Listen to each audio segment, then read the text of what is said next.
The house is haunted by the echo of your last goodbye. The house is haunted by the echo of your last goodbye. The house is haunted by memories that refuse to die. We probably should have had this show near Mardi Gras.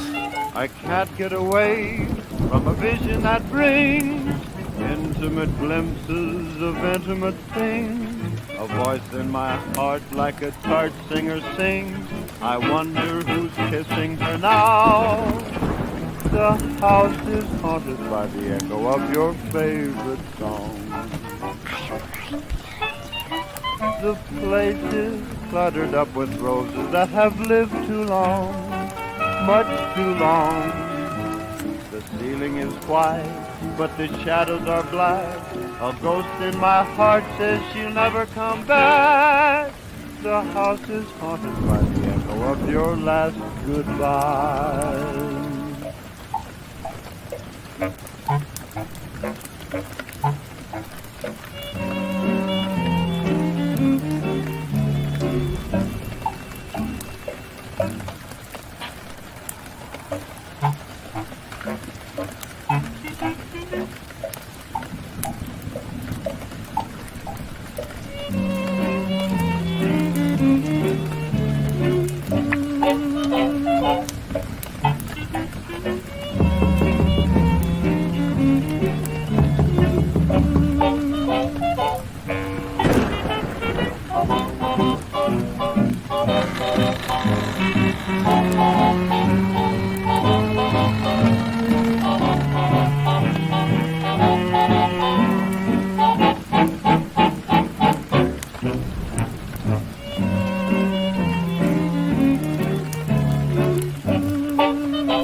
The house is haunted by the echo of your last goodbye.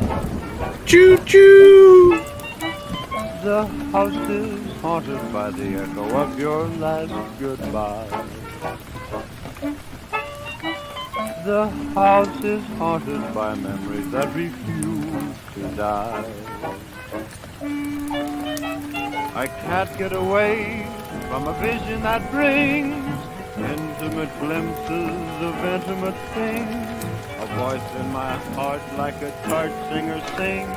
I wonder who's kissing her now.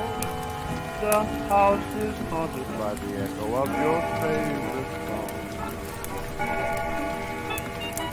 The place is cluttered up with roses that have lived too long, much too long.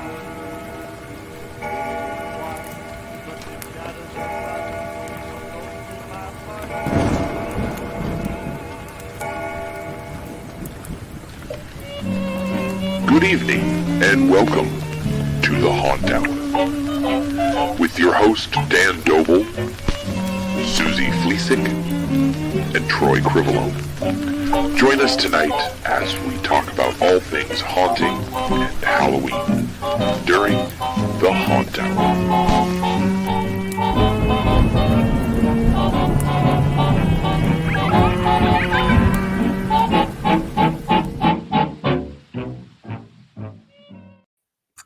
Welcome to another Halloween Haunt Collective Haunt Hour.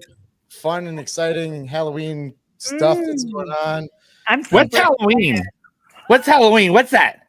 I don't know. It's Halloween, aren't we? We should talk about Halloween. I like to talk about Halloween. We should have a podcast and just talk about it. Oh my god, that's such a good idea. We should have like we'll do it this time next week. How's that sound? We'll do it for like an hour because attention spans, you know. Yeah. Well, you know, people will tune in and tune out. You know, all three of the people. Whatever. It's okay. It'll be kind of hard to figure out a name for it though, so we'll probably just give up on that. Yeah, well, probably. it I is can't what it imagine is. what would fit into. It's just an hour of. It's just an hour of talking haunt. So Right. we'll figure it. I'm sure we'll come Yeah. up with something. Yeah. Sure, we'll come up with something. Yeah. Well, for those who don't know who I am, I'm Dan, the Hunt Guy Doble. I'm here with Troy Crivolone and Susie Fleesick. Together, we make the Haunt Hour. And tonight, we're going to be talking about some cool ass shit as usual. So if I sit here and go like, wait, I never know which side I'm on. So if I go like this, am I hitting her on the head? Me? No, because you're in the top. You're in the top on my screen. You're Oh, on the top. Yeah. different. Oh, we're different on everybody's screen. Yeah, Really? well, on the live screen, Susie's on the ground on the bottom. Ground. She's What? on the ground. Are we there already? Have another, Dan. Have another. Are we already at OnlyFans? Is it there? Is it Does time? your coffee shop have an OnlyFans page? We're like a minute in, and we're already here. God. We're way behind. Crawford OnlyFans, Yeah. where you Crawford. can sip your That's what it coffee. Mhm. Mm-hmm. Anyway, NT ways. Speaking of coffee, Yeah. Susie, yeah. I'm super excited about coffee. It's my That favorite. part, I don't have any hair to do this with, but that Super excited. Dan's got Yeah. plenty of hair. Fuck. Yeah, I got enough Down hair for here, he can. Oh, twirl his okay, beard yeah, hair. okay. I could probably twirl my beard hair. I'm at that sure age. two. you're getting ready for the bearded lady contest, right? I actually, yeah, for sure. Mhm. Yeah. Um, But speaking so- of coffee, I open on Saturday, and I'm doing a soft opening tomorrow, and I am crazy, and I just thought but you I'm have to just gonna bring your take own an cup, hour right? to sit here and talk haunt with you. Do you have people. to bring your own cups? You have to bring your own cups because our cups and lids, the lids and the cups don't match, and they don't go together because So quality why control. would they? So Why who's, would they? so who's Coffee in your shops. quality control room? Because I Me. feel That would be me. was it Troy? It That was would be coffee me. shop. I bought these Coffee things shops. like a month ago because, like, if anybody that's in any kind of an industry that has to order shit Uh-huh. like on a weekly basis knows it's hard to get stuff nowadays. Like, it's Yeah. just hard. So coffee shops and places are really suffering over who the hell knows why, because there's really Right. no reason for it. Yeah. But I thought I was smart and I ordered like 2,000 cups of each Yeah. size and all this, Yeah. all the lids, and if anybody likes coffee and they like their cold foam, I do this like house-made cold foam, and it's amazing. And you have to have a special lid for the cold foam. It's a sipper lid because you want to sip the cold foam. It's Sipper not lid. a straw lid. So I bought like 1,000 sipper lids and 1,000 straw lids, and none of them fit my 16-ounce cups. So they fit my 24s. So That's gonna be but amazing. that's Like you're literally selling like 16, 24s for 16. Yeah. There you go. It's a soft opening special. yeah. But here's the thing: I don't know if I'll have them on Saturday either, which is my grand opening. Well, grand it's opening whatever. special. It's I grand opening know. special. There we go. Bear with me. My town doesn't have a coffee shop. I'm the only one besides Dunkin', which doesn't count. So Dunkin' there you doesn't go. count. Yeah, see, when Dan came to Portland, he didn't realize that we had drive-through Oh no, coffee I stands Yeah, everywhere. yeah. Right, Like, they're right. I everywhere. know that.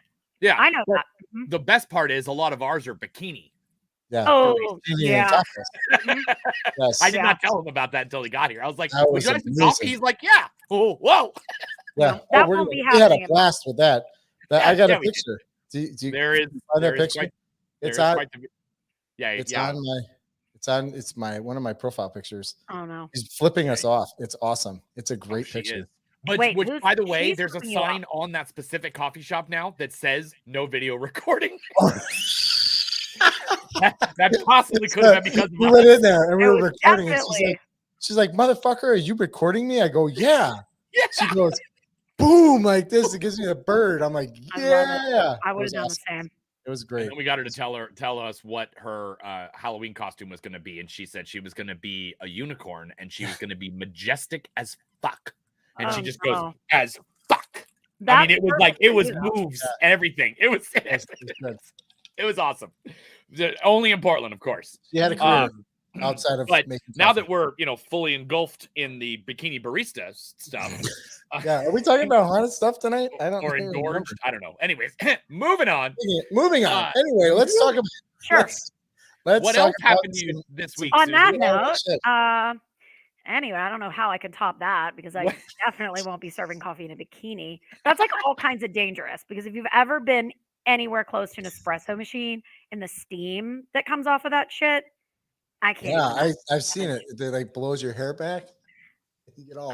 That's not where I was going with it, but okay. I'm trying to like gradually change the subject. It's just not working. It's not working. You just got to do a hard cut. It's a hard This cut. is what I get for being on a show with two males. Yeah, right. Whatever. Anyways, thank you. What Chamber is of Hunters. this? What is this Chamber of Hunters? You're looking at your newest Chamber of Hunters board member. Me. Oh, congratulations. Thank you. I love how you say that like you've never heard this news before because everybody knows that you've already heard it. What? Oh my God. I feel like we're on Ellen. This is you know that shit is so rehearsed, and it's like, You so just tell me compared about me to your Ellen. new- That's fucked up. I'm gonna jump on my chair. This is amazing. I'm so excited. No, you're super excited. I'm If so you say it like that, excited. you're super So, excited. what is the Chamber like of that. Hunters, Susie? Well, the Chamber of Hunters is like quiz. a chamber of commerce for hunters. Hey, you get it? Hey. Anyway, Stay all week. I'm not sure how many of these actually exist. Of course, we all know about the HAA. Right. And that's the biggest one. Chamber of Hunters is a couple years old. They are a newer company. I can't say exactly how many years old, but so yeah, I'm hoping to get I've got a lot of stuff in my head, and I have a lot of solutions for a lot of So what problems you're on the board. What does that mean for what's funny in all is honesty? they voted on me on Sunday. And Sunday, when they voted for me, I was supposed to be on that call. And unfortunately, I was on my way home from Charlotte because we took a weekend trip to Charlotte to see Billy Joel, which was phenomenal. Yes, epic. And it was literally a long time coming because it was rescheduled twice. It was my girls' 2019 Christmas presents. Wow. So not their only presents, but one of their presents. So, and the reason we went to Charlotte, he wasn't playing in PA for that tour. He is actually playing in PA this summer, which we don't have tickets for. But back then he was only playing in like Madison Square Garden and like a couple other places. And I thought, Charlotte's great. It's April. Let's go to Charlotte. PA sucks in April. It's always raining. Yep. Supposed to be 2020, supposed to be 2021. Finally happened. Anyway, I wasn't able to be on the call because we were still en route to home and I wasn't able to be on the call. But I was voted in, and I'm gonna be on the next, Zoom call, I assume, and I'll have more information for you then because I'm always trying to kind of lend a hand. Like I don't think I'm gonna come in and change the trajectory of anything or make anything better than it's already is or do anything. I'm not trying to move mountains here. But like, I just think this is what did I say the other day? $1 billion industry. Is that what I said? Yeah. That's what it is. Side. It's over $1 billion industry.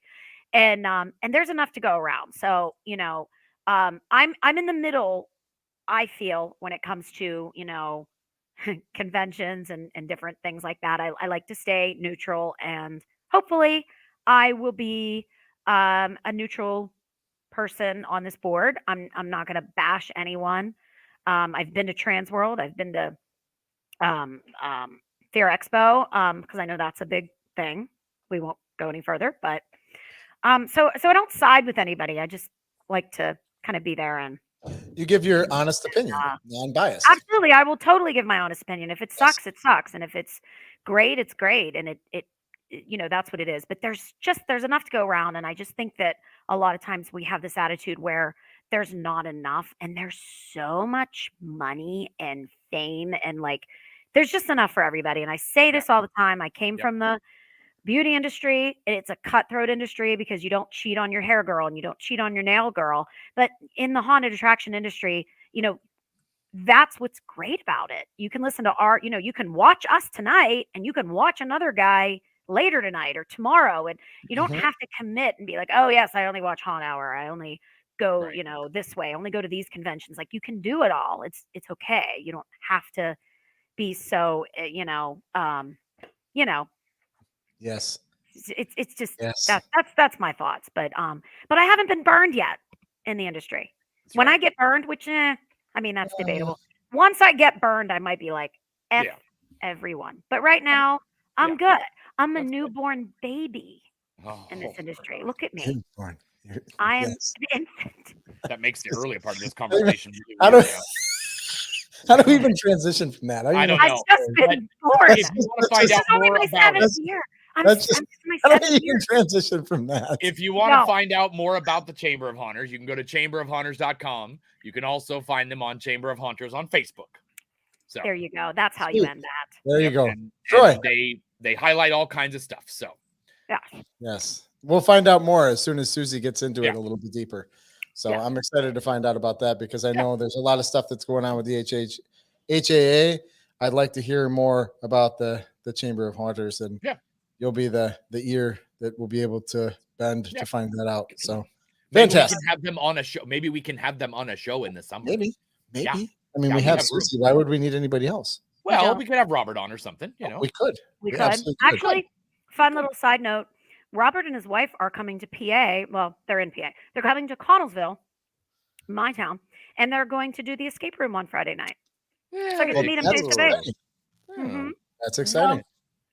You Well, there you know. go. So Yes, I'm now we're going to super excited. transition to Super excited. zombies. Zombies, Super. everybody. Zombies. Yeah, let's talk about zombies. Let's talk. Zombievers. Oh, hey, look, it's Hey. Kevin. How are you guys today? How's it going? Kevin's here. Pretty good. Wait, Pretty good. How are you? since Kevin's here, I had to jump on my chair because Kevin's here. Woo! Good to see me. Nice. I see Kevin a lot, so I'm not. For as those that excited don't know, about that. Kevin's from the Chicagoland area.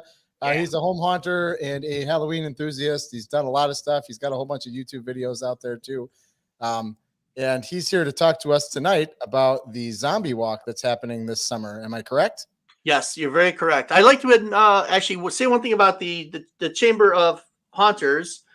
Local girl is the treasurer in the executive board, Andrea. I just look at noticed that. that when you're Nice. going through the page. She also Awesome. has a escape room with her crew out that way. So I noticed her. I'm like, I know that person. Small world. Very small. world. Mm. Yes, I'm Yes, sure we'll be this- meeting virtually at some point.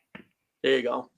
This MHC, Chicago Zombie March, has been around for quite a long time, but we're bringing it back. COVID hit, everything happened. We didn't want to take any risks, put anybody in danger, so we said, okay, we're going to wait a while. Like every other haunt industry, everybody from parties to other haunts at that time, especially Chicagoland area, a lot of things were on hiatus. Some things had a lot of, things to protect. So we decided not to have the march. We want to bring in the march back this year, starting with MHC. So we were just kind of re-bringing it back and just showing people we are here and we never died out. Normally the march is downtown Chicago. It starts at the Bean at the Pritzker Auditorium in the Cloud Gate, the Bean area. We walk around the city, good like about 1.5 mile loop. Takes about 20 minutes to a half an hour or so, maybe an hour, with 3 scheduled breaks in between. It's a fun little day. Sometimes we have a charity at the end or an auction, or just we go out and then do our walk and meet our separate ways. It's great for haunters, enthusiasts, anyone to get together. Before, years and years ago, we didn't have as many off-season events. And then recently we've had more and more different local haunted houses have all these off-season events for Valentine's Day and Easter and St. Patrick's Day and other things during the summer, where this was the break in between back then where we couldn't have that. So there was all these local actors were able to get together, again, enthusiasts from the local area to really have a good time, and just dress up any way they wanted to and do a zombie, walk all the way around the city. So we are bringing it back to MHC this year in Rosemont. We'll have all the details on the website, on the Facebook page for the Chicago Zombie March, as you can see right there. Join the group. You'll get some more information. Later on, I know once we get all the details finalized, it'll be on the MHC website also as a free event. The plan will be Saturday evening, about when doors are closing, before everything else happens. So that meantime, before the bus tours, before the 13th floor visits, before the party, will be the event to happen like right before everything else. So to fill your day of horror and Halloween fun this Saturday, definitely Saturday. Saturday's like a non-stop day. Like, Is this a free thing? Yes, Or it'll be does- a free event. We'll probably have to pre-register. We're getting everything up and running next few days, hopefully. But yeah, keep your eyes open at Chicago Zombie March and Midwest Haunters Convention, obviously their website and stuff for more information as we're producing it and making it available to everybody. But it'll be a free event, open to everybody to register. Put on your zombie best. We're hoping that a lot of people actually will be going to MHC this year and finding little things here and there to add to their costume if they want to join us. You know, Oh, yeah.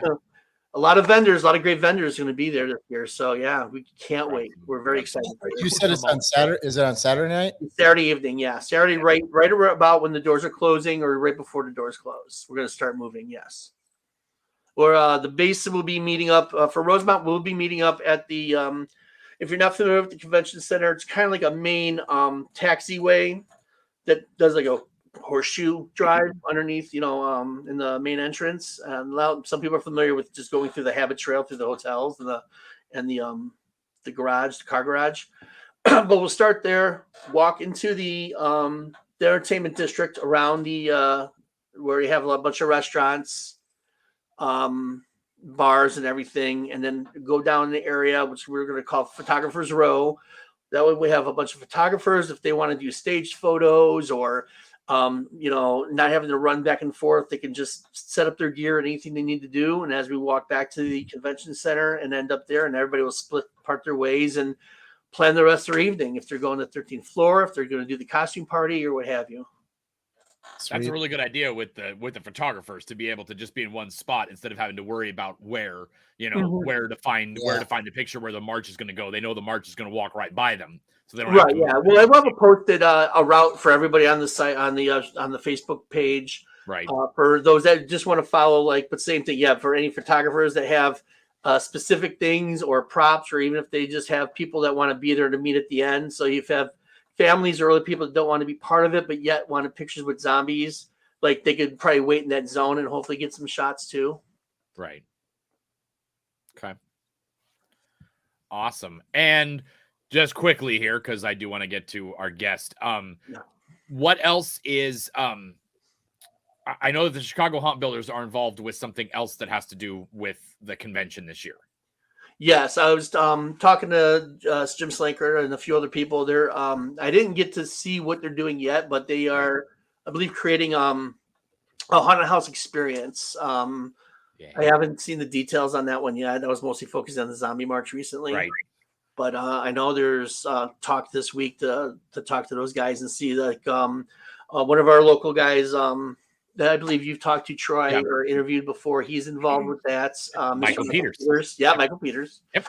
Fred's not too far from me down the street. But yeah, he's involved with a bunch of other Chicago Haunt Builders that will be setting up just everything we've done in the past, from our group builds or online, conversations, or just our chats, in the Facebook group, Right. So I like to see more of what's going on. I haven't done my research on it yet. Okay. And then I also know that that the Chicago Haunt Builders are also the ones who are creating the Home Haunter education track too, right? Yes, I just got that today. I just got that information. So okay. What is a home haunter education track? I haven't even got it yet. I was out all day. I don't know.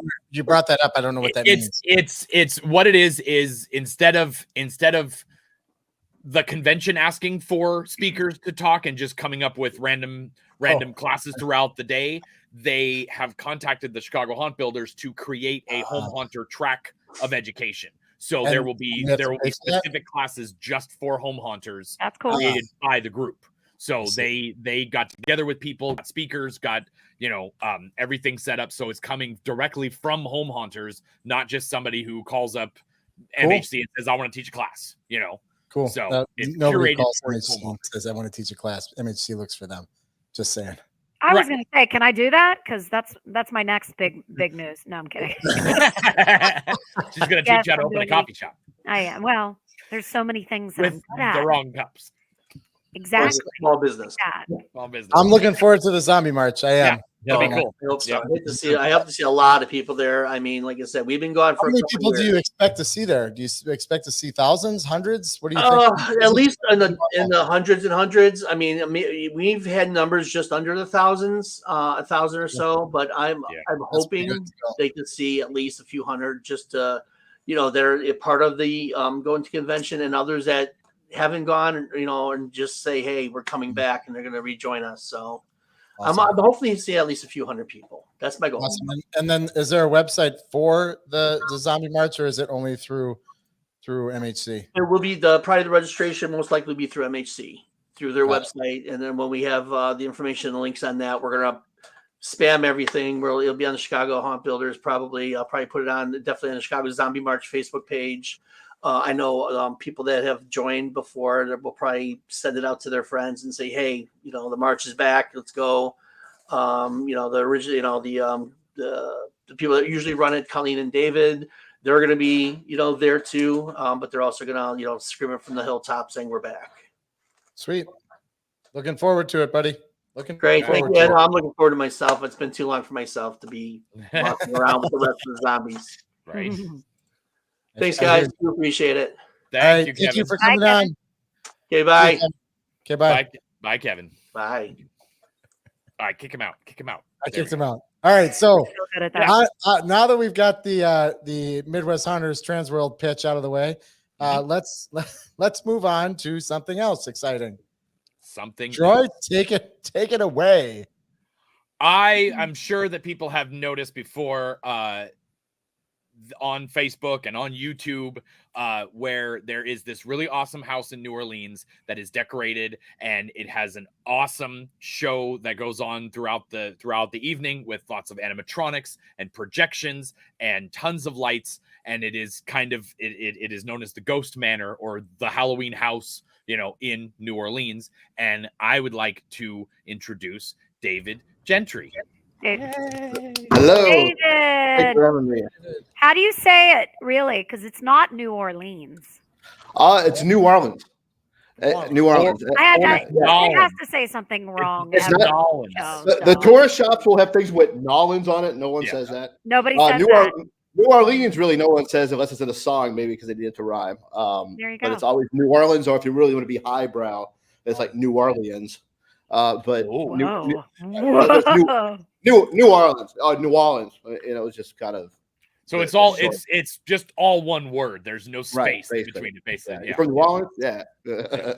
Makes sense. Yeah. Makes sense.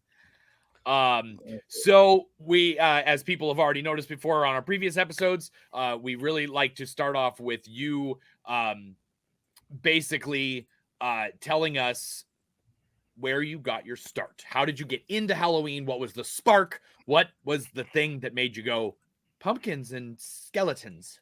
Oh my. Well, I kind of grew. I mean, like a lot of us, I guess I kind of grew up with it. And New Orleans, in particular, is a big Halloween town. For me as a kid, it was New Orleans. It was Mardi Gras and Halloween were the two big times to like go out with costume and stuff. They were kind of similar in that regard. But Halloween was always my favorite, but by far.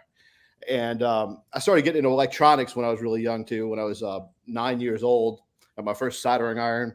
My grandfather was an electronics teacher at one time. He was retired, so I used to go over there and do projects all the time. And one of the first things I did was took a skull. It was actually I have one that I got. It was this skull. This is the box of another one I got. I hate to even say copyright a really, really long time ago is what it says. Really old. So I put like a flashlight bulb in it, and my sister had a friend sleepover. She was a few years older than me in high school, and put a flashlight bulb, incandescent flashlight bulb in it, and I had a kid's walkie-talkie that I kind of buried under a pillow and put it on there. And they got up, and I just like completely scared the crap out of them. And that was kind of it. Like since then, I've always done projects, always made things. Right. Interestingly, this same person who my sister had lost touch with decades ago was outside of the show one night at Ghost Manor. She's like, "Are you David Gentry?" He's like, "I slept over at your house and you scared the hell out of me one night." I love that. I'm like, Yeah. It's like decades later, and then it dawned on me that I'm still making skulls talk. I really haven't come very far, I guess. Right. I mean, they're a lot better now. I would hope. Certainly the quality. But yeah, I kind of grew up around a lot of engineers, and my father worked for the space shuttle program and like literally a rocket science. And, Wow. And he helped me like rebuild car engines and stuff when I was in high school, and so I had the like mechanical side, and then certainly the electronic side, and just the artistic side. I started also getting into audio editing and production a little bit too, and just it's a lot of different things. A lot of these things are multidisciplinary. You have to like really pull in a lot of things. And Is that your home in the picture? yes.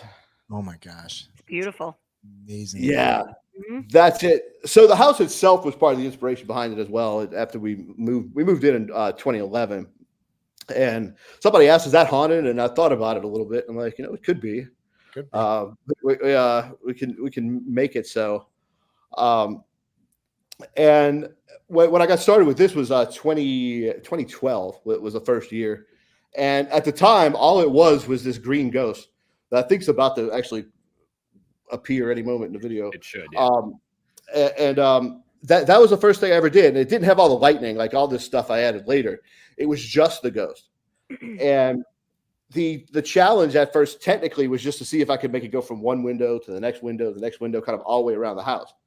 And I've told this story a lot of times, but one big part of it I've forgotten is that when I first did it, I really wanted people to think it was really a ghost up there. Like it wasn't a Halloween display. It was, I didn't have any decorations at all. I just wanted a ghost, and somebody would be riding by and be like, I think I just saw a ghost in that house, like for real. Yes.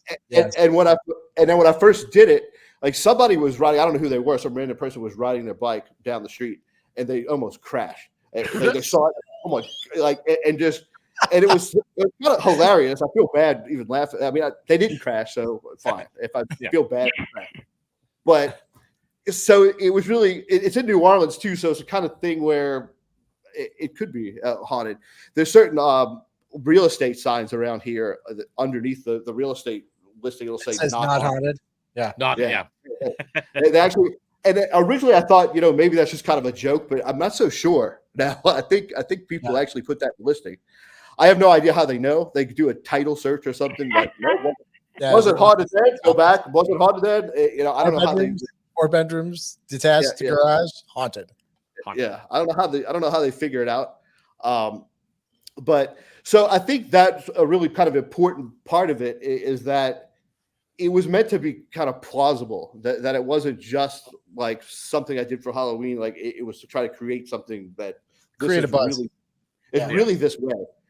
And now I've got, it's obviously the lights aren't natural. If it's one thing, if there's no lights at all in the house, it's just the ghost. It's like, it's real. But everything I do, I try to make it at least a little bit plausible. If there's something that's too whimsical, or if you put like a big cutout of like the moon in the porch, it's like, why is the moon on the porch? Right. Or even with certain like static props, I wouldn't put like a werewolf and a witch just standing there. It's like, why aren't they moving? Like in real life, would they just be frozen solid? Also, what would those two characters be doing, hanging out together?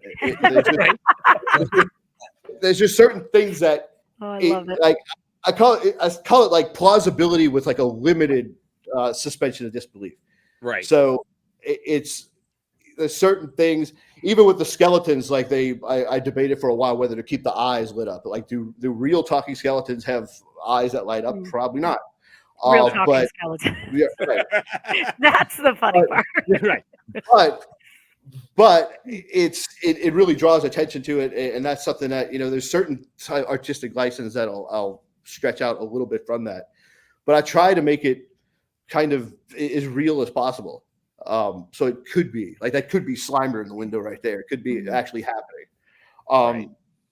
It's also why I've stayed away from things. I've looked into like projection mapping too. I think it's very cool if like the whole side of the house and the bricks turn around and like become something different. But I've never seen that happen in real life is a thing. And I think it's awesome when I watch those things, but I'm trying to stay in this particular lane with this particular thing. Right. So and that's what you've kind of done is you've created internal projection mapping. Instead of it being all over the place, you've made it specific to parts of the house, but it's all intertwined, like a projection map is. So, I mean, you've done it, but in a kind of a, yeah. So how do you? So let's. I don't want to jump off the ledge here. If Troy's got a bullet point that he's trying to follow, but I have to ask, Nope. how did you get the ghost to go? I mean, I'm assuming that's not one big ass room upstairs. I'm sure it's multiple rooms. How did you get the ghost to go across all 4 or 5 of those windows? Yeah, and one of them's actually on the side too, so it actually loops around. It makes a Yeah, I band. can see it over there. So I've had people like outside. It's fun to like stand in the crowd too, and people trying to figure it out. They're like, did they have a giant projector across the street, or is like all the rooms empty and it's one big thing? No, it's multiple projectors, but it's all about timing, and it's getting things timed in sequence just to make the magic happen. I have refined that technique over the years. When I first tried it, I'm like, if I can control things in time, then I can create an illusion of this happening. Then I started developing other techniques that are a lot more complicated, where I can actually layer things. I can render things in the window in real time. So a ghost could be flying back and forth, and I could have lightning come out on top of that's not even in the same video. So it's gotten very elaborate over the years, where I'm actually taking a computer, compositing 8 different video feeds down into one feed, and with a hardware device, breaking that back out into everything. So it's out there. So that's I mean, just to watch this specific scene, in the fact that he hits off to the left or off to the right, and it does that. Now he's hitting the tree, and he's like, man, it didn't work. And then it actually hits the tree. Yeah. And then now there's fog coming out of the tree. Yeah, fog comes out because the lightning just hit it. Yeah. And then he lights up this one. So now that one's on fire. And then now we're going to make this one light on fire. And you got more fog. That is so badass. It really is. It's pretty fucking epic. Yeah. Thanks. So that was something I really wanted to go for in later scenes too, that can something in the windows affect things out in the yard? So it's not just contained, and this was just an Atmos effects lightning ghost that I use, because I use some of their stuff. But combining it and having it go across and having it actually have the lightning actually stretch out and hit something in the yard. I actually got other lightning bolts and kind of composited that into the whole thing. It just how do you control that? Is it all with computer, or do you use DMX controllers? I mean, how do you control all that? Yeah, yes and yes. There's 2. I'm down to 2 computers. At one point, it was like 4 or 5. But I'm down to 2 computers. One of them does most of it, and there's a lot of different software within it. So the lighting is all done with a DMX console, software console. Okay. It's done in a more like kind of theatrical stage lighting kind of paradigm. Yeah. So I could set up different lighting looks, and then in different scenes refer to that same look, which is something you can't do in some other kind of just sequencing software where everything is all self-contained. If you change it in one place, you'd have to go like copy and paste everywhere else. Here, I can have a certain lighting look, change it once, and it's going to affect everything. I love this. This is my favorite. This scene actually was the breakthrough. This is when everything like finally clicked. Right. This was in 2016. And this is when the animatronics came out for the first time. Well, the 4. I had a couple of animatronics before that. But this is when all the videos, there's 3 different video sequences in this that I actually edited in jury duty because I had nothing better to do. I had the laptop with me, and I found the one outlet, and I'd get there early and plug in, and like it's kind of slight things.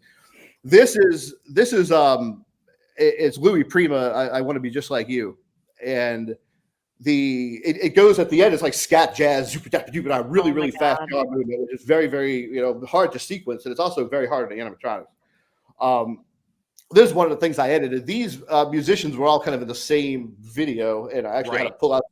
I pulled out one of them to push them over, and which was super pain because they overlapped, and I had to mask stuff out. But this kind of set the theme like for the next several years, because it was like kind of the one to beat for a while, because they really had the full package with animatronics, video, and just the subject matter. I mean, Louis Prima is from New Orleans, but it's I want to be just like you and walk like you, talk like you, be human too, whatever.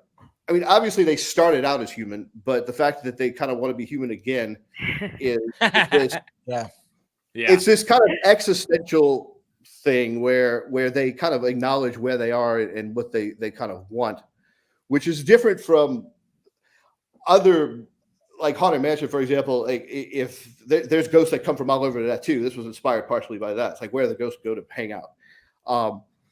There, it's like a lot of times you see ghosts depicted, they're still doing what they were doing in life.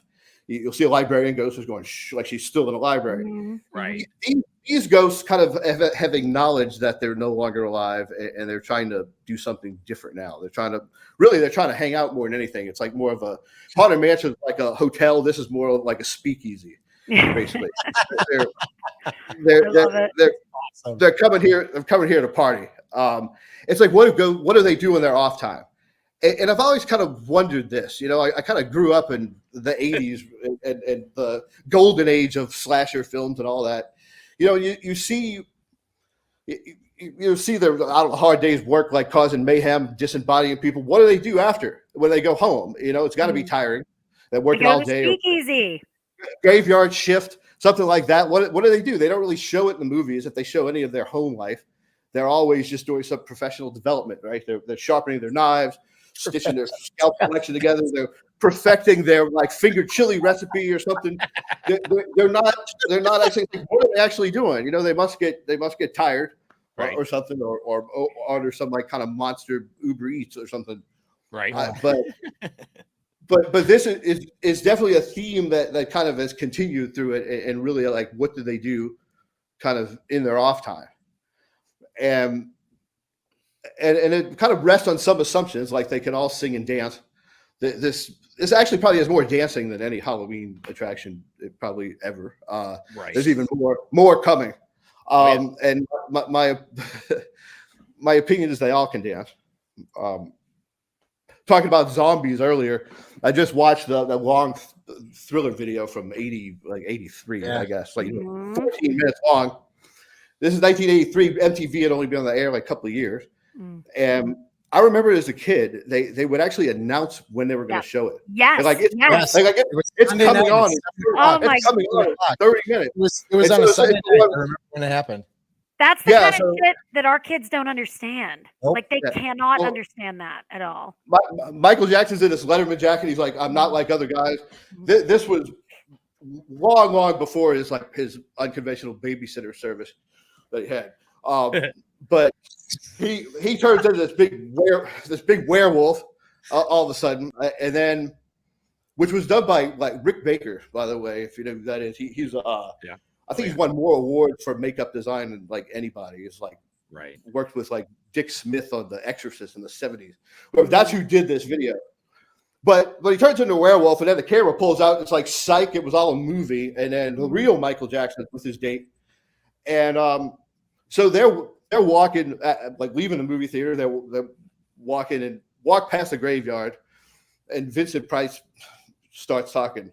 Now, if you're walking past the graveyard and Vincent Price starts talking, you know you're in trouble, kind of anyway. Right. But especially if the guy you're walking with, it looks exactly like the one who just turned into a werewolf in the movie anyway. So fortunately for the zombies start coming out of the ground, and fortunately for them, it's very loose topsoil in the cemetery. they're able to get out without too much trouble. And we're just talking about zombie walks. Well, they walk out and they're limping. You know, they're kind of doing the famous like zombie lunge.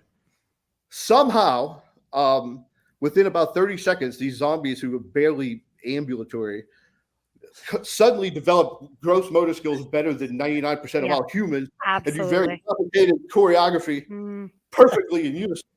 Now, this is impossible. This is obviously impossible, and I figured it out. Obviously. I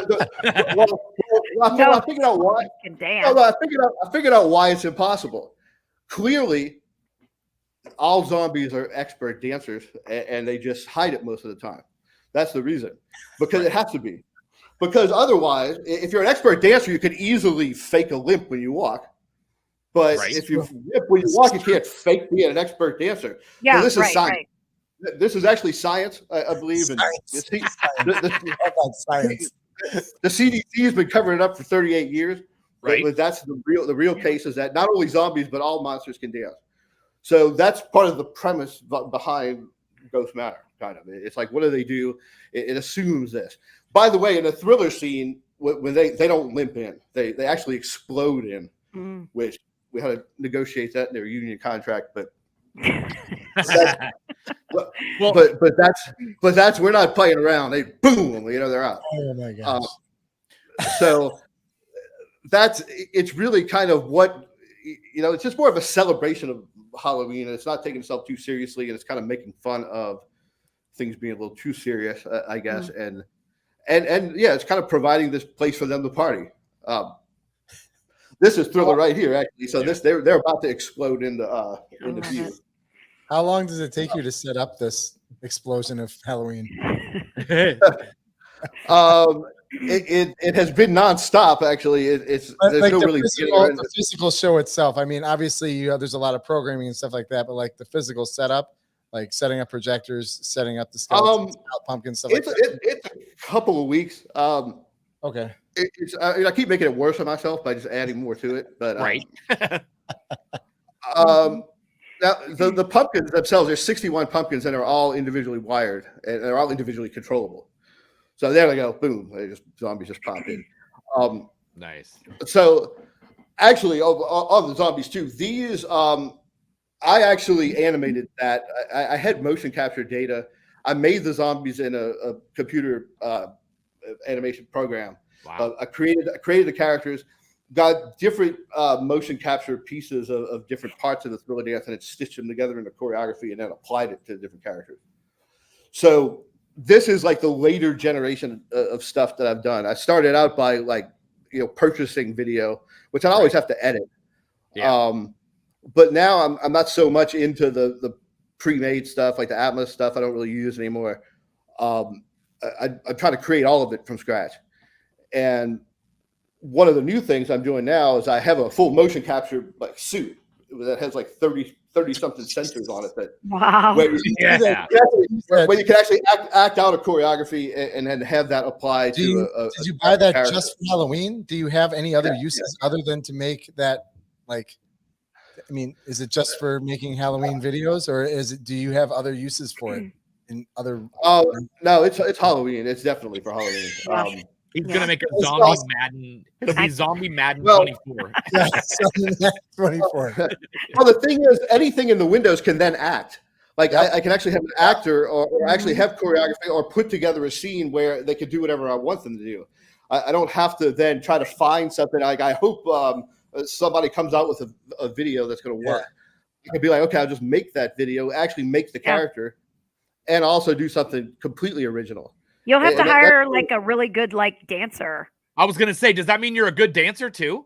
No, well, are you gonna do it yourself, or are you gonna hire somebody? Yeah, some of it I might. I don't really do that. I have danced semi-professionally before, but it's not nothing like that.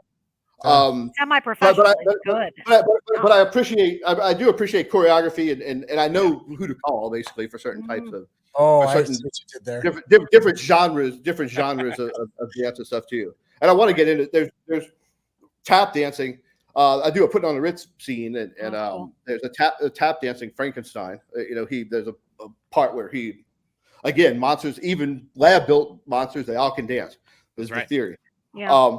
So there's Frankenstein dancing in the window. That where I looked everywhere. I'm Googling it, tap dancing Frankenstein video. You're not going to find that. Yeah. So if you can't find it, you make it. Basically, is the only way. So this has let me on some of the newer things that I'm creating now. It kind of expand the concept a lot into what I actually want to happen and do, and things that have I think never been done. I've never. It's kind of in here right now, and it's trying to create something from scratch. So this scene, Frankenstein's another animatronic I built a few years ago, and that mask is actually from Mad Monster Party. Fang is his name, and that was a Rankin Bass stop motion animation in the 60s. They did Rudolph and Santa Claus is coming to town. Well, they did a Halloween one, Mad Monster Party, and it wasn't as popular because it's not. I mean, honestly, not that great. But it's another time when he was also in a tuxedo. So Frankenstein's worn a tuxedo at least twice, and Young Frankenstein was one of those times, and then Mad Monster Party was the other, and here he is. So I'm kind of did a mashup of the two. Nice. And those are video eyes. Like now they're becoming a lot more popular. This is an older kind of video eyes that require like a lot of really fine hand soldering. And I actually made control boards for that to be able to control the eyes. So I can actually control where he looks and when he blinks. And when he wakes up, he's kind of starting to wake up. It's not just random like they come by default. So I put probably more detail than it needs, but that's what I do. But still, I got a question for you, Dave. How do you like weatherproof all this? I mean, this seems like there's a lot of electronics that are out in the elements. Is this something you worry about, or is it? Absolutely. And I have had a couple of hurricanes come through, and I've had to pick everything up. But even absent a hurricane, like we get some really bad weather, 40-mile-an-hour winds. Yeah. The animatronics they come in every night. They're on a porch, pretty easy to pull in.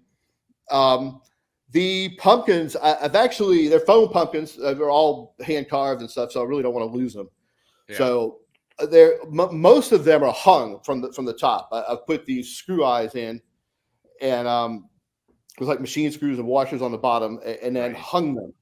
And like these are actually like really strapped good to the Porsche that you see now in this scene, but most of them are like hung up on like shepherd's hooks, and they'll swing. Like I've designed them to actually be able to move a lot and not destroy themselves.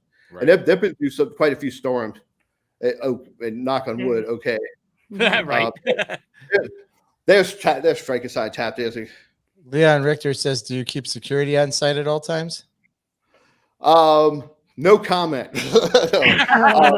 Doesn't want you to know. I do have ways to monitor. There are ways that I monitor it. If you're that good at making videos show up in Windows, I'm 100% certain. I think you got that covered. When somebody's stopping on your yard. Right. This past year was the first year that we actually got police detail for really? most of when we could. That's cool. And it's something I'm going to do every time if I can. We've never had a problem with like people really misbehaving out there, but it's just getting too big. I think so. Crowd control. Yeah. It's I think we hit a record this past season with it. I think in one night we had about 1,000 people. Nice. Oh my gosh, that's awesome. That's crazy. And that's not all that. I mean, they're coming waves, but at least 250 solid, and then probably at least 4 turns of people. So it's kind of gotten to the point where where do I go from here kind of thing. It's not, I'm worried about capacity issues. So it's funny. In the early days, I'm making stuff and I'm like, is anybody even going to see this? I'm putting all this effort in this. It's like is any one living soul actually going to see it? Yep. That's how I feel about my coffee show. And in fact, I have these skulls along the fence line that I put there, like that light up, like 3 different LEDs in them that I can mix. Actually, I very slowly mix the colors in it, so instead of the skulls just being solid on certain scenes, they slowly like morph and kind of change, just subtle enough that you don't realize it, but something looks weird about it. I put those there because people were actually walking like straight past the house and not even noticing it, even when I had lights and stuff up. It's because it's New Orleans and it's just so much going on anyway. Yeah. Tunnel vision walking down the sidewalk, and I'm like, if I put something right next to them, they'll see that and turn, and they'll be like, "Oh, okay, see the rest of it." Now I don't have that problem. That was kind of a totally different scenario. You're probably a destination now. People probably come to see it. Right. Like they're not just walking past; they're driving to see it. So the crazy thing is that we get messaged by people like 1,000 miles away.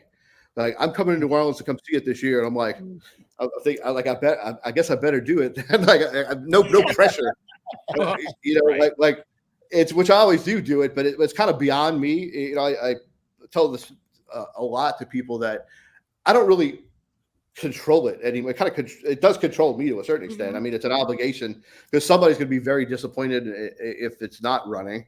We've gotten fans. There's some videos that got posted that went viral and like got millions of views. And so we've gotten message from a bunch of people in the UK, in Ireland, Japan, Australia, like just all over the world all of a sudden. And it's like, people are like, in my country, we don't really celebrate Halloween but you've inspired me. And I'm like, cool. That's kind of the coolest thing about it, I think, is that is cool. You give a chance to just kind of even another country, kind of like keep make it new.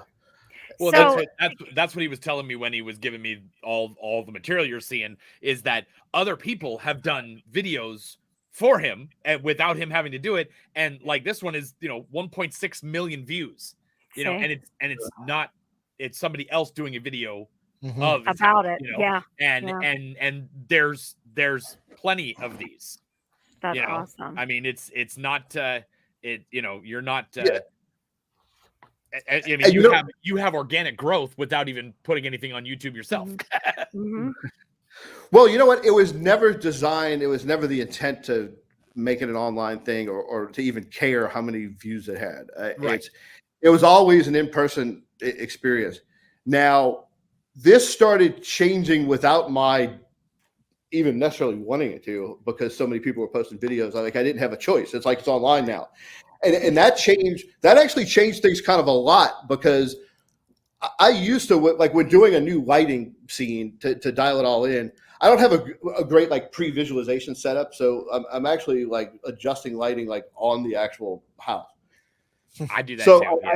So I used to, and I'm pretty good now. I know the equipment well enough that I can kind of usually like kind of know what it's going to look like, but not always. And I've spectacularly failed occasionally, but it used to be where I'd go dial stuff in. I can't do that anymore because there'll be like 100 people out with their cell phones, all video and whatever my experiment happens to be that day. Right. And then it'll be immortalized for the end of time.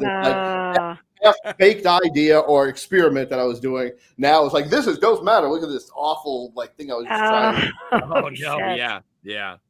So now I literally will set an alarm for like 4:30 or 5 in the morning, and then wake up and then go do it when no one's around. It's really the only way I can do it. I mean, I can't put everything out like too early. Like I can try to do it at the beginning of the season, but that won't even matter. Somebody will be out there. That's so crazy, because it's like, as a professional haunted attraction owner, I can keep everything secret. And like you can't do that. You've got it out, and you're obviously in a busy area. I mean, you've got foot traffic and you're right there. Are you like in a really busy part of town?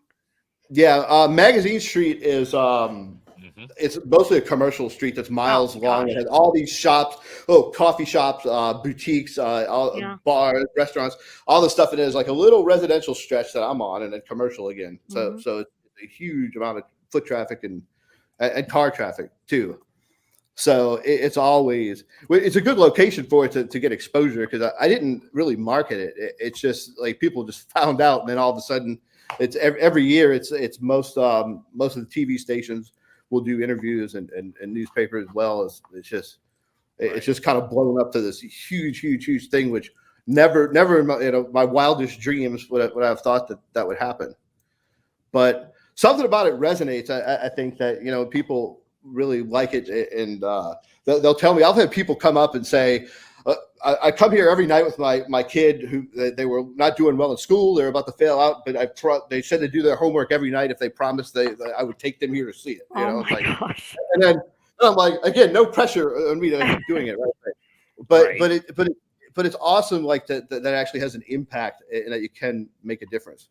And I would springboard into different things. I've had STEM programs would come in for different schools. I've invited them. So every year before the pandemic, we'd have groups of people come through. I would actually open up the animatronics, show them how it works, let them ask questions, and try to tie it in with whatever curriculum they were doing too, if there was something they were studying. Cool. Yeah, that is cool. So then, and they're all in awe of the cool stuff, but they're also learning something in the process. And I've done like maker fairs and stuff like that. And I did an exhibit at a children's museum. Was like artist in residence one year, children's museum in Baton Rouge, where there's several sessions throughout the day, kind of same thing. People would come in and I'd do a demo and they could ask questions. And it's so it's become even bigger than just the actual Halloween thing. It's more of the other avenues to do it. And so for 2020, you didn't have a show because you didn't want people around, right? So New Orleans was kind of ground zero in March of 2020. We literally were the most cases, in the whole country. And the mayor kind of started cracking down hard on people, including a bar that's only like a block away, like right down the street, became like the like poster child for like all the enforcement. And so I'm like, man, you're bringing the heat on me. But but also at that point, I didn't necessarily want like 1,000 people outside either. Right. So there was a big debate about whether to cancel it entirely. And I went to some of these like online industry seminars, like, what do we do about 2020? And it was all about throughput and kind of like spacing out time. That's when they started doing time ticketing and stuff like that. Well, I can't really do time ticketing, obviously, because I don't have tickets. But I'm like, well, what about throughput? Should I just cancel it entirely? And I'm like, if I cancel it, first of all, I don't want neighbors to start getting used to nothing happening. That would be bad. Too quiet around here during Halloween. But also, I really didn't want people who were disappointed who would show up anyway. So I'm like, how am I going to not do it? And so I decided to do something else big but static and cover the whole entire house in spiders and these huge 30-foot spider webs. This spider that you see right here in the picture was supposed to make it that year and didn't for different reasons. Hurricane happened. Right. But so I had a huge sign that says Ghost Manor will return in 2021, parentheses, after we deal with the spider problem. So Nice. So it's like the spiders are cocooning the whole house, and like it's like we're afraid to go outside because all these things are like cocooning the house, like trapping us in, coming to get us, which was kind of a sentiment of what that time kind of felt like in a way. It was a metaphor. Mm-hmm. Yep. I bet you still have crowds though. Did you still have people just gawking? I mean, probably not as much, but not really. And the reason was now the show runs like 20. It depends which things I run. It runs like 22 minutes roughly, but people will stay there several turns. So one person, people might stay there an hour.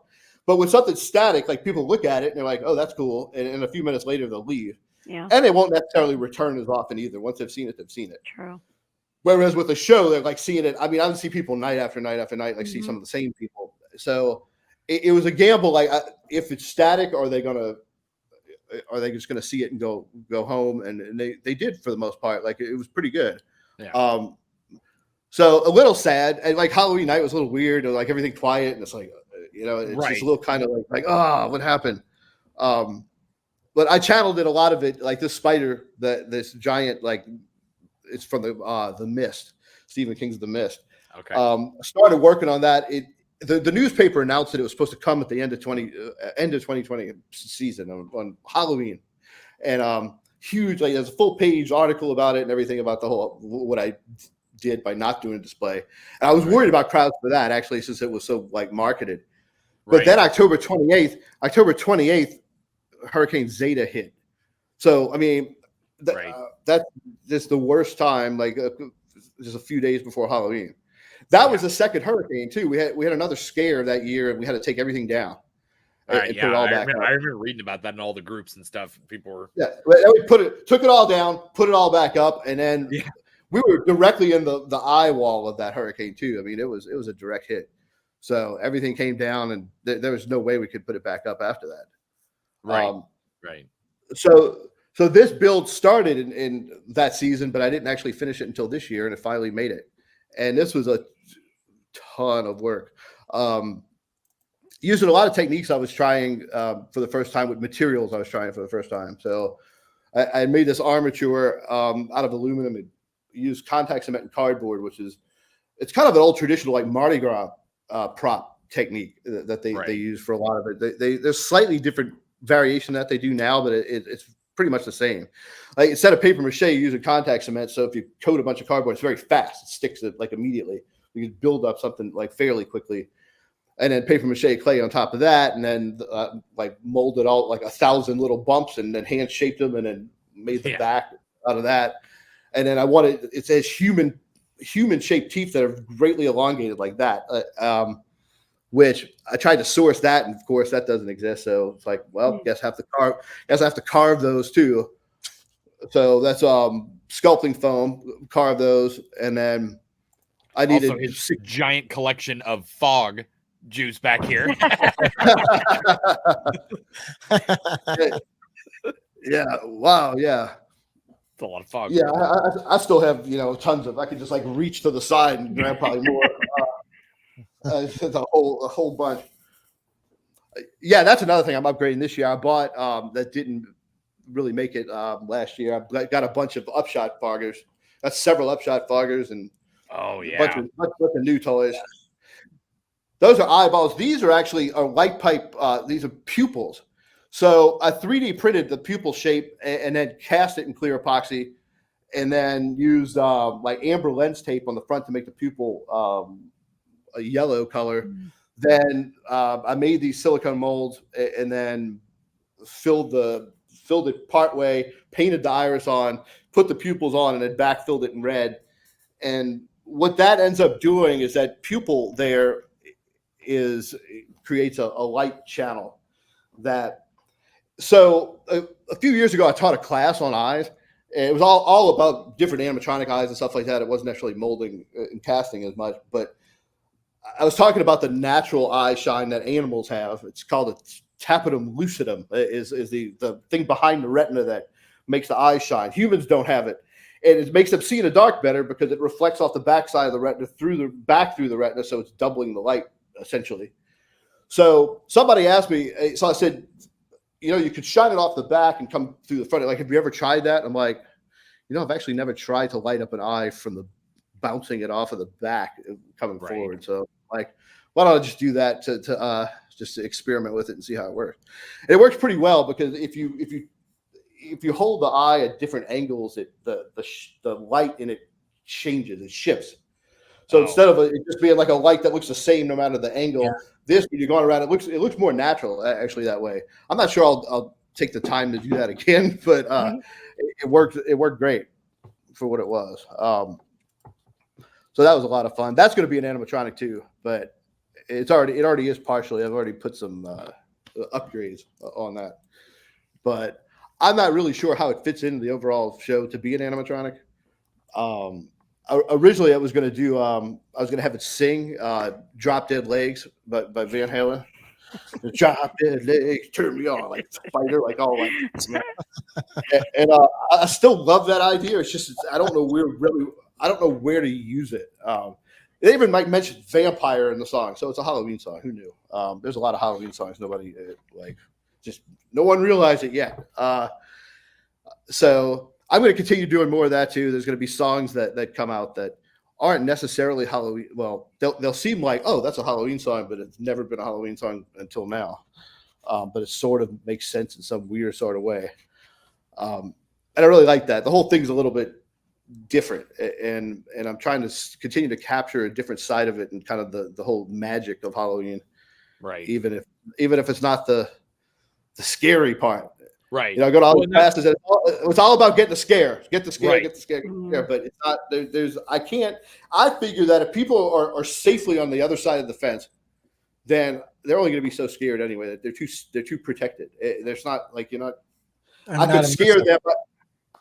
I could scare them by creating something so utterly disturbing it creates fear, but that's not, my neighbors are not going to love me for that. Right.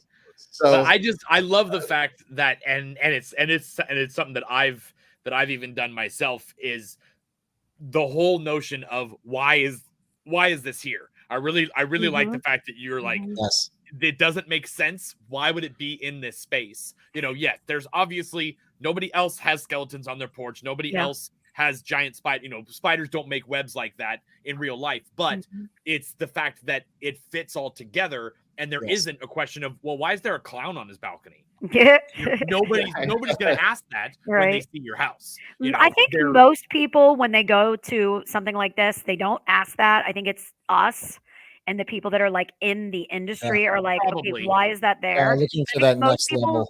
They just want to be entertained and they want to see the stuff. Like they want to see the stuff. But I totally get where you're coming from with that. It kind of reminds me. I totally respect it. Yeah, I love it. I was going to ask you a little bit earlier when you were talking about that stuff. Do you it just reminds me of like James Cameron whenever he directed Titanic. Like he gave every single extra person an actual like name and like occupation and a backstory. And he told them, this is your life. So even though you're in the background, this is how I want you to act. Now, obviously, we're working with animatronics. But do you do Right. that? Do you say like, the skeleton on the left used to be a, lounge club singer? Like, do you, do No, you I have for given them sometimes I'll give them informal names, but the thing is, Yeah. what I really like about skeletons is they can be anybody. Yeah. And because I have these different scenes that it's not some central like theme, I can pull in different themes. That in one case, the skeleton can be one character, and in a completely different scene, they're another character. I like them differently, and because they don't have a costume or they don't have anything that's really grounding them into one specific thing, Right. then there could be a lot of different things. In fact, in This Is Halloween, what that has like, I think it's like 20 something vocal parts, the different characters that are singing it. I like them consistently each time. So if it's the witches, they're always green. If it's the mayor, he's a certain color. And when those parts come back, they're lit the same color. So I'm using lighting in that way too to make the skeletons get transformed into different things. Since I can't do costume changes, do costume changes or character changes, I have to instead do it with lighting. Another thing I was going to mention is that I didn't realize at first is that the transitions between these different scenes is hugely important. And it's something that took me a while to develop and to get. I was noticing at certain, like people would maybe see something through a couple of rotations, but I noticed like the crowd, when they finally decided that they've seen it too many times and it's time to go home, it would happen kind of at the same time more often than not. And I started seeing these patterns, like what makes people like lose their engagement and then move on. And there's certain things like the energy level, like I have a bunch of these like big high energy things. It's like you bring the energy up to here and you bring it up further, but then where do you go? You add something new, like where do you go from there? You're gonna have to bring the energy level back down in order to build it back up again. And so a lot of these like original scenes, I have eyeballs that look around a couple of times. I have blood that comes down the window. All of those are kind of transition scenes. So I'll put that after some big thing. It's like, oh, there's big stuff going on. And then the blood comes down and it's like a curtain almost. Like it actually is it's the ginger for the sushi or something. I don't know. It kind of it kind of clears the palate enough to like prepare you for the next thing. Great. I love that. And it just that's one of those things I never would have just even known. It's just over enough time. It's the hardest thing when adding a new scene too. Is like where does it go, and how to transition in and out of it, and it's not always that easy. So before we go to the end part here, where we share all your social media and stuff like that, is there something that you're planning for this year that's going to be like big or amazing, or are you just adding on to what you have? So actually both. I have a couple of things. Well, I have stuff on the animatronic side. I have a new character, and the big new thing for me is I'm working on arm movement, and this is full 3-axis shoulder mechanism and elbow and everything. So I'm gonna have two arms that will move in like full axis of rotation, and this is all. Actually, I sculpted this digitally. So some of the 3D animation software I've been using to make 3D characters on screen, I'm now starting to make 3D models that I can have 3D print to like put servos in and actually printed all of this and sculpted it. So I'm sculpting new characters now and 3D printing them. And the motion capture suit is in effect. I have a bunch of new things. I have a couple of things that's really kind of more of a higher brow concept that hopefully won't lose too many people. There's a lot more depth to the different sequences and there's just a lot more there. Like you could watch it and be like, okay, this is like kind of means something. I'm not sending a message. I watched some Alfred Hitchcock video. He's like, I don't want to send a message. It's about entertainment. I'm not sending any damn messages. So I'm not going to send a message, but it'll be more poignant kind of commentary on the absurdity of existence or something existential. But and then stuff like really like lowbrow like monsters like doing some kind of almost like a samba routine, but not. So this will be a good mix of things, and there might be a certain like huge like animated 3D devil character playing a golden fiddle if I have it my way. So we'll see how that turns out. But So yeah, Nice. a lot's coming. There's a lot of stuff that's been pent up for a while that I've been holding on to for years, and so fingers crossed. I knew before we had this episode that it was going to be one of these ones where we don't want to stop, because I know that, and one of the things, me and David actually had a back and forth conversation on Facebook the other day, and I actually didn't realize I was having the conversation with David when I first commented, and then it came up and I was like, oh, it's David. Yes. Okay. Because we were talking about projectors. So if you ever want to know things about projectors from a more professional and technical side, message David, because he knows a ton about projectors, and can steer you in many different directions based on your needs and stuff. So you are a very educated man on all this technical stuff. So I really I knew that coming into this episode that it was going to be, really intense. So we appreciate that. So go ahead, Troy. I'm assuming you're going to go right to the socials. I can, but unless you had something else to say. No, I was gonna take your fame and ask for the socials, but I didn't want to jump in there and I didn't want to take it away from you. Oh my gosh. Well, that was easy to do. Where'd Dan go? That's really weird. That's really weird. I hate when that happens. That'll There he is. But yes, so he is on Facebook. It's ghostmanor.org. On the Facebook, obviously you'll be able to tell by the awesome profile picture there that it's the right one. There's other Ghost Manor haunted houses out there and stuff like that, but this is the Ghost Manor. Ghost Manor. He also has the website, which is the same address, ghostmanor.org. As you can, got the about stuff, frequently asked questions, so you don't have to ask him all the questions like, where do you store your lights? I have a feeling he would love to answer that. Right. He also has an Instagram, lots of plenty of pictures on there to look at and show your friends, and you can lounge by the pool with him, good times. And if you wanted to see other videos, you could type in Ghost Manor to YouTube, Ghost Manor New Orleans, and you can watch some of the other videos that people New Orleans on there. New Orleans. Nola. I think both said it wrong. But because we can't put the video, like we can put videos with audio on here, but then it plays over the top of us and it plays, like our intro does. So if you want to hear the songs and stuff that was on there, several of these videos are on there. Do you have any of those videos that you shared to me? Are those going to be on any social media stuff, or? I'm considering it. Some of them are ready for the prime time, others aren't, but okay. I'm considering, like, Facebook a lot of times is where we post first, just because it's kind of where I don't know, it just kind of worked out that way. That could change in the future, but that's kind of where most of the announcements happen first, and then the website will be updated if I do get around to that sometime. Right, in a couple of months. It's kind of so hard with all the builds going on, but right. But it's the year. It's 10 years. I think people should just go to Magazine Street and just go see it. You don't want to go watch it on video. Just go. This is the 10-year anniversary. So I think I think it's going to be a big one. I think there's going to be a lot of coverage on it generally in the press and whatnot too. So it's a big year. Awesome. Yeah. Well, thank you, David, for coming on tonight. As always, scary. Yeah, thank you. It's fun. Definitely enjoyed what you've got going on at your house. Oh my gosh, yeah. I like your perspective on things. It's very interesting.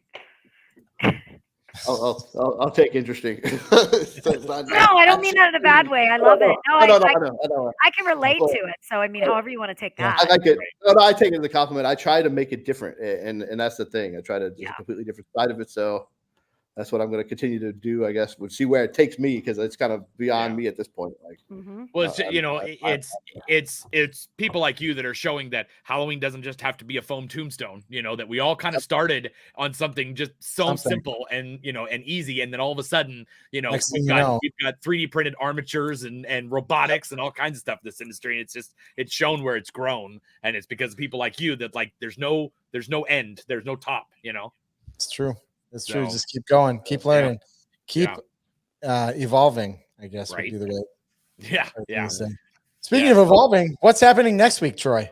Next week, I should probably pull that up onto my thing here. Next week we have quite the guest. quite the He personality. has no idea. That's He why has he's no saying idea. that. That's Oh, what no, I he's do driving- actually. he's driving. It is one of my good friends, so that tells you right there we're in trouble. Which I think I'm fantastic. busy that day. Mr. Bill Bornder. Oh, He runs Mind Trap haunted house in Bloomington, Illinois, or like I like to call it Southern Illinois. And he hates that, by the way. And he also runs Mind Trap Creations, which is a prop company. And so he'll be showing us some of the props that he's made and the haunted house stuff that he's done. awesome. And so, yeah, he's high energy too. So Fantastic. it's Can't gonna be wait. great. Yep. Well, again, thank you, David, for coming on. Yes, thank you. Thanks, everybody, for watching. Thank you. Until next week, stay Good scary. night. Keep haunting. Good night, all.